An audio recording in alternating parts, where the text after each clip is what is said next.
Hey all, and welcome back to Fuzzy Virtual Gaming, and my probably last video before League start, going through my plans for the Atlas in the first few days of the League. So what we're going to go through in this video is my first tree at around 40 points, then mid-tier to end-tier yellow maps at around 70, and then two different options for endgame trees that you can either go one into the other or straight into one and just stay there. These are not necessarily built to be the best profit makers per hour. They're built to do mechanics that I like running, and I think the build will run quite well. When we go to the last tree, which is one you're looking at here, there is a slight build change, which I'm going to talk through. This is experimental and a slight proof of concept because you don't know exactly how Ultimate is going to work, but we'll come on to that later. So let's go on to my first tree that I'm going to do for League Start. Now, the first tree already has potential issues. So this is what I'm doing straight away. And as you'll see, there's no Kirak nodes. There are some map nodes, which will give us some sustain, but we're not taking any Kirak nodes because what I'm going to do is alch every single map, hoping that the lead mechanic increase quantity and currency gives me enough alchemies or orb bindings to sustain alching every single map. The reason I'm doing that is because I want to beeline to essences. I think they're going to be very profitable this league because they're not on the map device unless you force it in with the Keystone, and it's a very good way to get some early currency when your build is not geared enough to go and start making some currency in higher tier maps. So this is exactly what my tree is going to look like at around, it should be white map completion, just pushing into yellows. It should look like this. And you're going to do it exactly as the progress here. You're going to go essences, going to go and take shape in the skies. You're going to ignore the gateway for now. You're going to go up, get crystal resonance, go up and get amplified energies. Then take the gateway, stream your consciousness just to get some more essences in the map, and then go down and take shape in the mountains.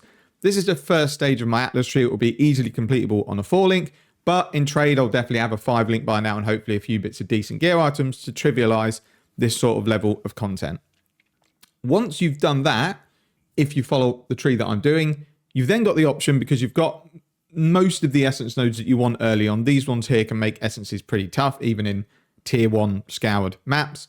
You've got the option to then go through a few maps, farm some essences. So just put in your tier 1 and T2s that you don't want to run anymore, get the essences, get out, sell them, make 30, 40, 50 chaos, whatever you want, just to give your build a bit of an upgrade, because the next level of Atlas is going to be more difficult, but not by a huge amount. So once I've done that, the tree I'm aiming for next, and these will all be in the video description, is this tree here. And you notice it looks a bit wacky.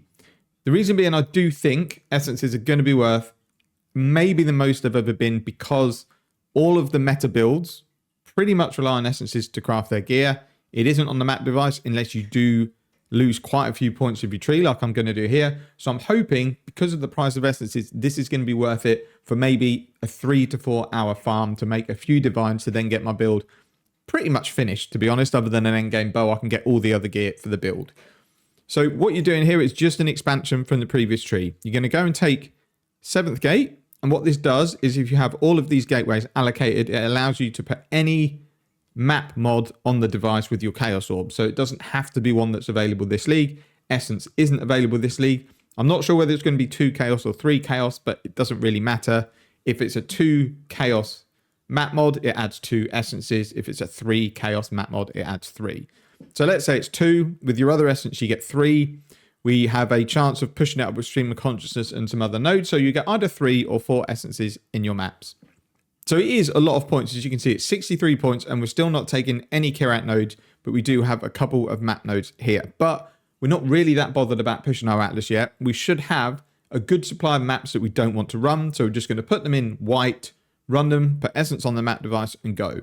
The lower the tiers, the better, because this node here, Crystal Lattice, can make essences very hard. You could end up with sort of 7, 8 essence monsters. You may end up with the odd essence that you think is not worth taking on.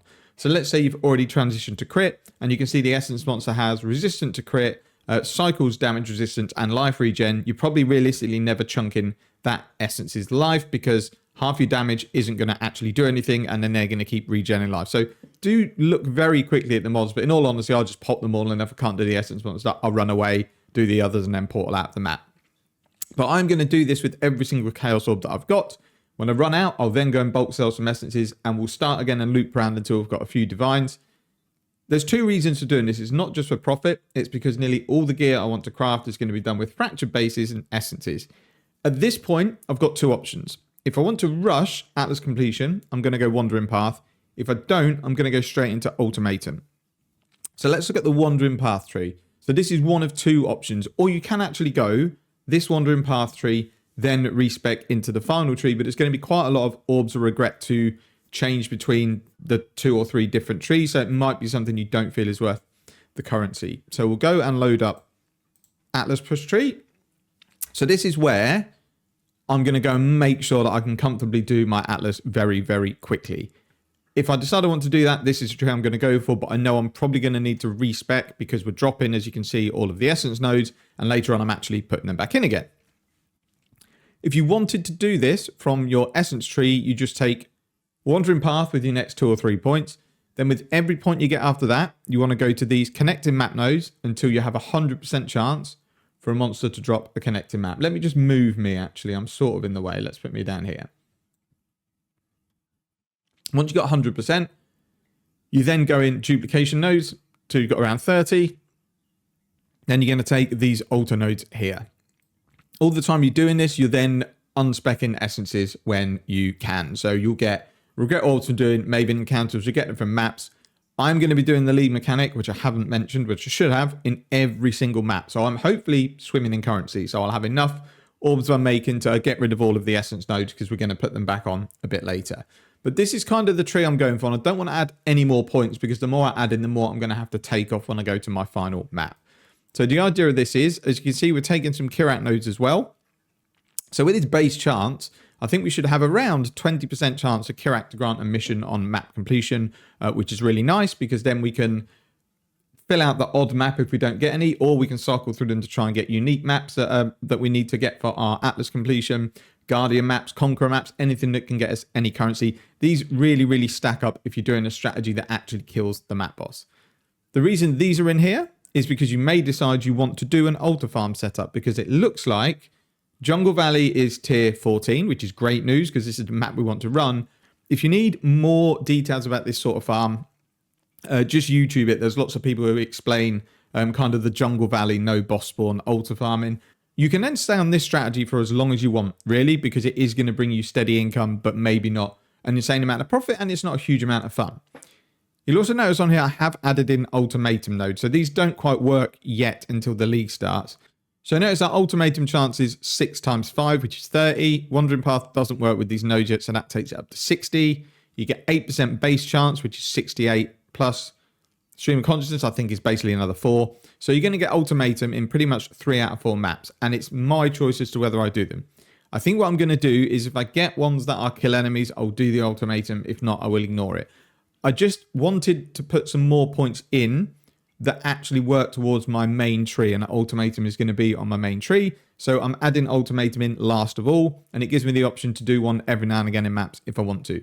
But as I say, this tree is super flexible because you can decide to either altar farm or you can just out and go maps as you want and ping pong between whatever 2 maps you like the layout of, whether you're looking for, I don't know, maybe a div card to drop from a certain map, or there is a map you really like the layout of. You can pretty much guarantee that you get it to drop with this and the favorite system.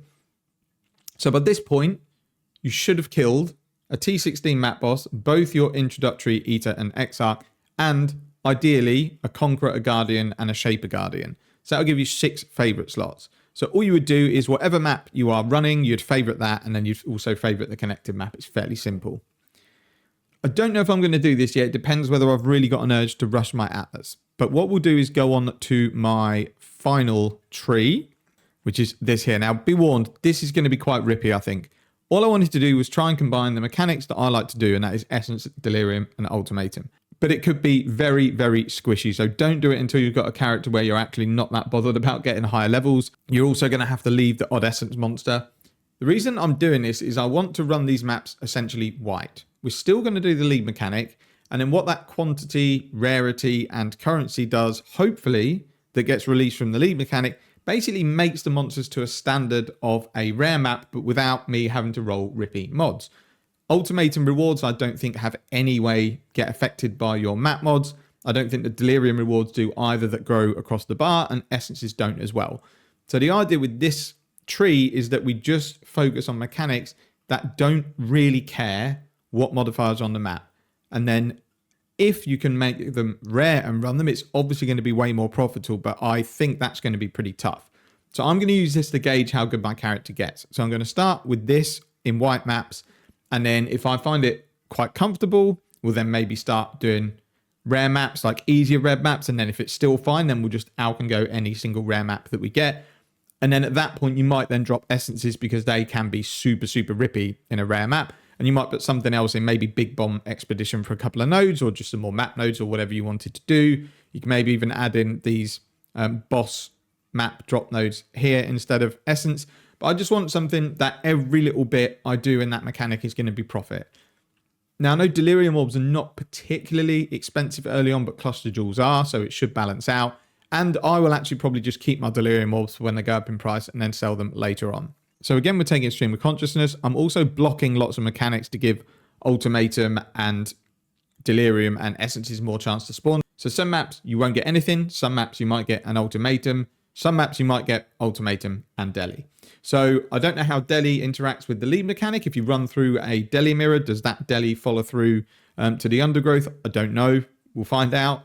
I don't think it matters much because I think what you get is kind of set in stone outside of pack size. So I think if it does affect it, you would do the lead mechanic first, then you'd go through your Deli mirror, then you'd go and start clearing your map. And then you leave your essence and your ultimatum till last. Ideally, you want to be killing the boss in Delirium because of this node here that gives you +1 rewards on map completion. And then you go back at the end once Deli's gone and you do your essence, last you do your ultimatum, and then you'd leave the map. So the maps are going to be fairly long, but it should be really, really fun. And I think you're going to end up with some decent juice out of it at the end.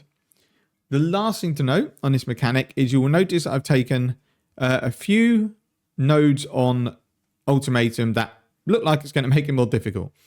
So the first thing I've taken is the Keystone, where monsters apply Ruin with their special abilities, and if you reach 7 Ruin, you fail. So for people that haven't played Ultimatum, this is essentially, you can see it's like a color. I think it was red, I believe, and sometimes you get it on like caustic type of ground, but most of the time, enemies will glow a specific color. If they hit you and connect with you, it applies a stack of Ruin. Now, it does add other things. I think it does stuff like makes you take more damage. But if you get 7 stacks, you automatically fail the encounter. You don't die. The encounter just ends. You fail. You don't get any loot. So you can, if you, for example, get to 5 stacks of Ruin, you can just collect your Ultimatum rewards, cash in, and go on to the next round. But the idea being, because you're playing Raider, is I've made a few tweaks to the tree in one of the POBs, which is included in the main build guide, where we're going spell dodge, and we're capping that out. So you're going to have 95% chance to evade attacks, 75% chance to dodge spells, and from this node here as well, monsters and modifiers, which is really important, do 50% less damage. So that basically counteracts the fact that we don't have spell suppression anymore. So we will still take 50% less damage from spells, but we'll also have 75% chance to dodge them and 95% evade chance. It does mean if you're playing a build like mine where you have a lethal pride in that area, you have to move it to the top of the tree. So you might lose something like a double damage or intimidate, or you could buy a second lethal pride to put in that slot when you want to run it. But that's the change I've made. It is experimental because from memory, you could dodge these attacks. Maybe they've changed it and you can't. So it could just be dead in the water from the get-go, but this is what I'm going to do. So because of that, I've taken this one where the radius gets reduced each round because we're taking much less damage and we've got pretty good sustain on the build. I don't see a problem with taking this, and it gives you an additional reward as though you completed that additional round. The reason that's important is if this build can get to 10, that's going to start giving you rewards as if you got 11. And 11, 12, and 13 look like that's where the juicy rewards come from. So that might be an easy way to sort of cheat and get 11 rewards without having to take the one that adds 3 additional rounds. And I've also taken this one. Ultimatum modifiers in your map start a tier higher, mainly because we get 50% reduced damage from all of them.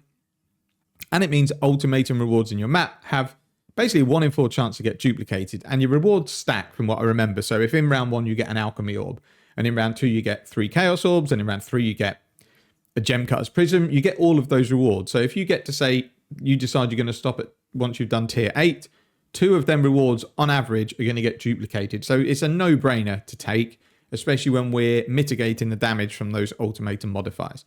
I say this is 100% experimental and based on the fact you can dodge and evade these monster attacks. That was a bit waffly. I hope it makes sense. But that's kind of it for my Atlas plan. It's essences into more essences and 7th gate, then into either a wandering path ultimatum setup just to get my Atlas clear and get some nice, cheap, easy currency, or we go straight into this ultimatum delirium setup with essences. And the order you would do it is all of the ultimatum first, then essences, then delirium is the way that I'm going to do it. It's totally up to you. As I say, this is going to be Rippy. I'm not necessarily recommending this Atlas tree. It will be dangerous. It won't be the most profitable, and it might not even work with this keystone. This is just what I'm going to do. So obviously follow it at your own peril. Thank you very much for watching. I will try and bring a video out for crafting on my Rain of Arrows guide before League starts. Thank you very much for watching. Take care and see you in the next one.